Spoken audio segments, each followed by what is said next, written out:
guys, Nomerjane and Quebec here. 40 days video.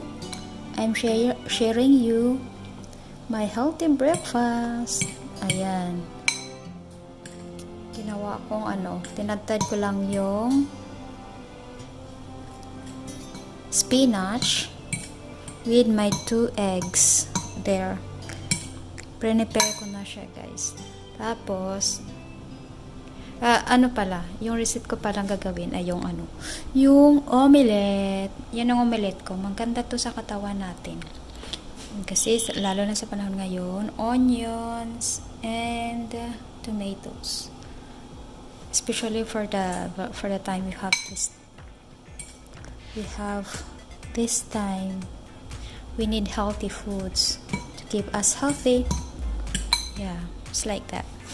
And I'm using this one, coconut oil, organic virgin coconut oil. This is very good for the health, guys. It helps us, like sabi nga nila, it helps na mag-burn daw yung fats natin. Kaya ayun, yan ang palagi kong ginagamit. Okay, let's go with another one. So now, let's cook my omelette. This one, this is about less than 1 tablespoon. And first, I will just cook the onion. This is how I make my omelette. Hindi siya masyado mainit kasi inano ko siya kanina. Cook lang siya ng konti. Tapos ihahalo ko dun sa itlog tsaka spinach. Ganyan.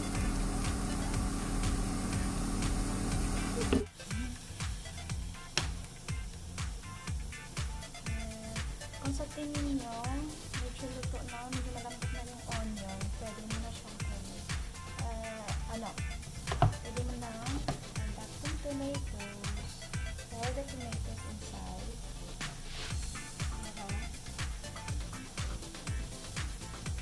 Sumisik yung lasa. Ayan.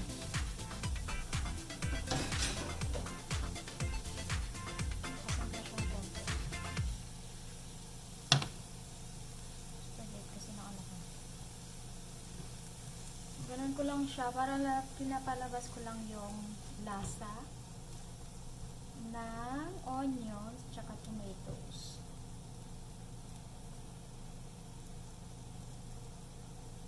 Yan.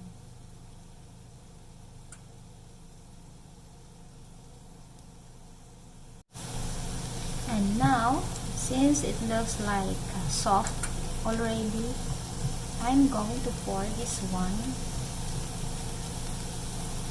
with my eggs and spinach. This one here.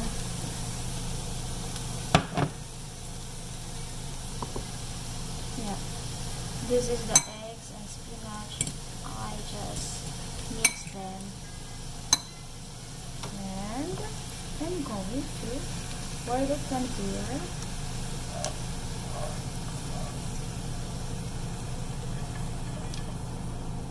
Masarap siya, guys.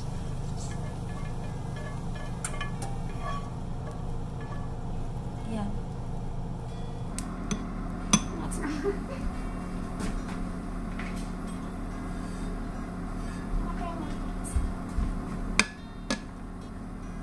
And then I mix this one like that.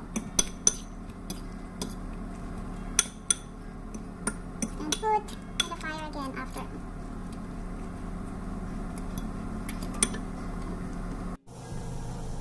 I add this one again.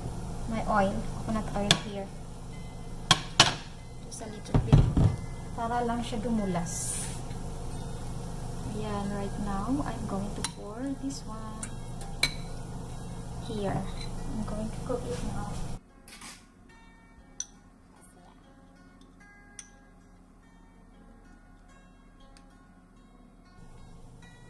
This is my omelette.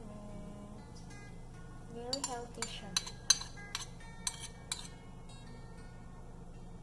Yan, diba? proteins there. There are lots of proteins with the egg. And this one, spinach. Pabayaan lang natin ng konting minuto, guys. Let's see here.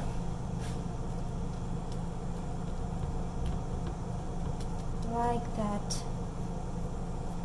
It's not perfect. The form is not perfect, but it goes inside my stomach, so it's okay. Ako lang kasi kakain. But it's nice. Huh? See? This is how I prepare my breakfast. Healthy breakfast. Not every day, guys, because I don't have time. But I try to eat healthy foods every day, especially in the morning. This morning time is very important.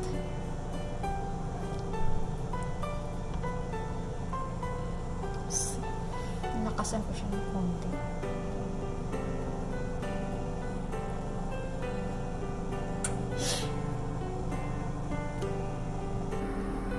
Ito na, hihirapan na ako paano siya, paano ko siya, yun ang ano ko problema ko.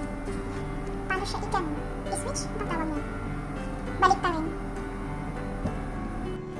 I have to do one by one like that because I cannot do just one. Anyways, the important is the healthy thing there. Not the form, but in the restaurant they're used with it, so that's why it looks good. But the important is I know it's very healthy for me because I'm the one who made it. Right? So that's it, guys. And this is it. Have to remove it from the heat now. See? Very good. My coffee. Not that healthy, guys, but I love this. My bread. I'm just using I ate just one slice for this. And this is it. And of course, with my coffee. My coffee Philippine coffee. I love that. And this one. I just I put this one on my bread. Masarap kasi siya. Parang lasang Pinas. Kaya ayun. Yan. Sarap. Happy tummy na. Late na, guys. It's my brunch kasi during morning time, I'm always busy doing the house chores for the weekend routine. Ayan. Ayan, masarap yan. With this one, of course. Yum, yum.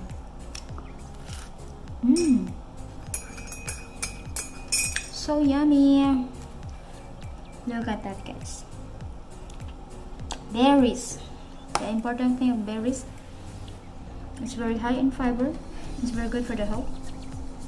Raspberry and blueberry. That's it. And half of the banana. Yun lang kasi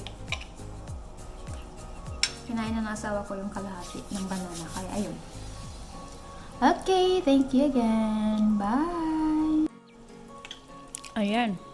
Pabo lang pala, guys. Tinikman ko siya. Ang sarap. As in.